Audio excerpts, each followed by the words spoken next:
তৃণমূল সরকারের বিরুদ্ধে তীব্র ক্ষোভ, জনমতের জোয়ারকে হাতিয়ার করেই শুক্রবার বিকেলে অনুষ্ঠিত হলো বিজেপির পরিবর্তন সংকল্প সভা। সভায় নেতৃত্ব দেন রামনারায়ণ তিন মণ্ডল সভাপতি ও বিশিষ্ট শিক্ষাবিদ সত্যেন পঞ্চানধাই। তার আহ্বানে এলাকার বিভিন্ন প্রান্ত থেকে উপস্থিত হন শতাধিক কর্মী, সমর্থক ও সাধারণ মানুষ। তৃণমূল সরকারের বিরুদ্ধে তীব্র ক্ষোভ এবং জনমতের জোয়ারকে হাতিয়ার করেই শুক্রবার বিকেলে অনুষ্ঠিত হলো বিজেপির পরিবর্তন সংকল্প সভা। রামনগর ৩ নম্বর মণ্ডলের উদ্যোগে মহাকাল বাস স্ট্যান্ডের বিশাল মাঠ যেন পরিণত হয়েছিল বিজেপি কর্মী সমর্থকদের সমাবেশস্থলে। এই দিন সভায় নেতৃত্ব দেন রামনগর ৩ নম্বর মণ্ডলের সভাপতি এবং বিশিষ্ট শিক্ষাবিদ সত্যেন পঞ্চানধাই। তার আহ্বানে এলাকার বিভিন্ন প্রান্ত থেকে উপস্থিত হন শতাধিক কর্মী সমর্থক এবং সাধারণ মানুষ। বক্তাদের অভিযোগ, দীর্ঘদিন ধরে দুর্নীতি, স্বজন পোষণ, তোলাবাজিকে রাজ্য জুড়ে মানুষ অতিষ্ঠ। সেই কারণে এবার মানুষের একমাত্র লক্ষ্য পরিবর্তন। বিজেপি সূত্রে জানা গেছে, সারা রাজ্য জুড়ে সংগঠনের কর্মসূচির অংশ হিসেবেই পূর্ব মেদিনীপুরে চলছে ধারাবাহিক পরিবর্তন সভা। তারই অঙ্গ হিসেবে এই দিন রামনগর ৩ নম্বর মণ্ডলে অনুষ্ঠিত হয় এই সভা।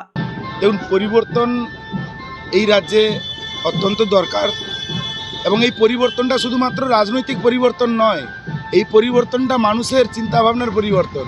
এই পরিবর্তনটা পরিবর্তনের পরিবর্তন, যে পরিবর্তন আমরা 2011-তে দেখেছিলাম। আপামর জনসাধারণ সিপিএমের 34 বছরের যে পরিবর্তন ঘটিয়েছিলেন, সেটা আমাদের যে সবথেকে বড় ভুল ছিল, এখনকার মানুষজন সেটা বুঝতে পেরেছেন। সেই পরিবর্তন ঘটানোর শুভ সূচনা, শুভ সংকেত নিয়ে আমরা পরিবর্তন সভা করছি। বক্তারা স্পষ্ট ভাষায় জানিয়েছেন, 2026-এ তৃণমূল সরকারকে উৎখাত করতেই হবে, নইলে বাংলার ভবিষ্যৎ অন্ধকার। এটা নিয়ে আমি বক্তব্যে বলেছি, 100% একদম দাবি।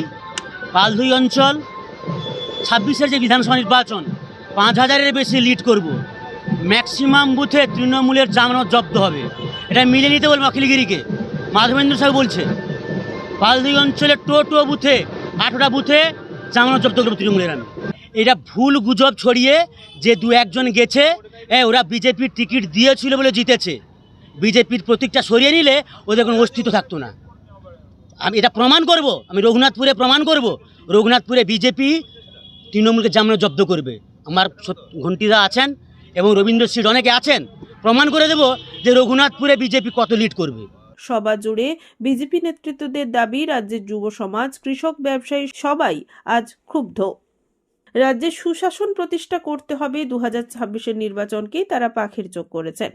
পরিবর্তনের হাওয়া এবার রামনগর থেকে বইতে শুরু করেছে, এমনটাই মত কর্মী নেতৃত্বদের।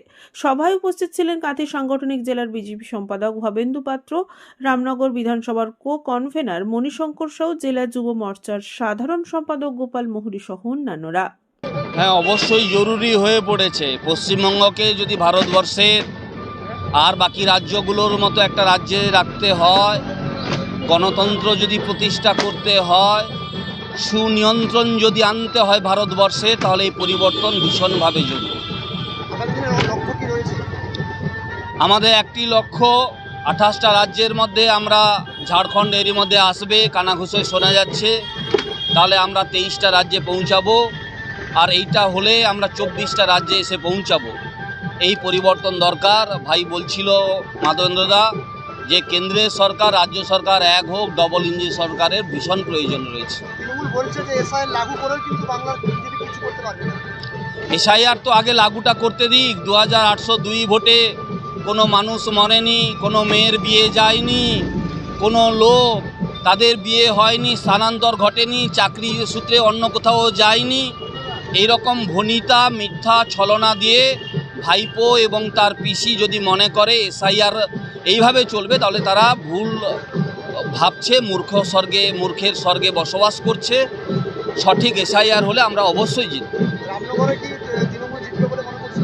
না, তৃণমূলের গল্প শেষ, অন্তত রামনগর বিধানসভা। তিনি যা জেতা জিতে নিয়েছেন, এরপরে তিনি প্রাক্তন হবেন। আমাদের বিরোধী দলনেতা, রাজ্য সভাপতি, এরা শপথ নিয়েছেন মমতা ব্যানার্জিকে প্রাক্তন করবেন। আমরা রামনগরের কার্যকর্তারা আমরা শপথ নিয়েছি যে এখানে অখিলগিরিকে প্রাক্তন করব। পুলক বেড়ার রিপোর্ট, খবর BCBS।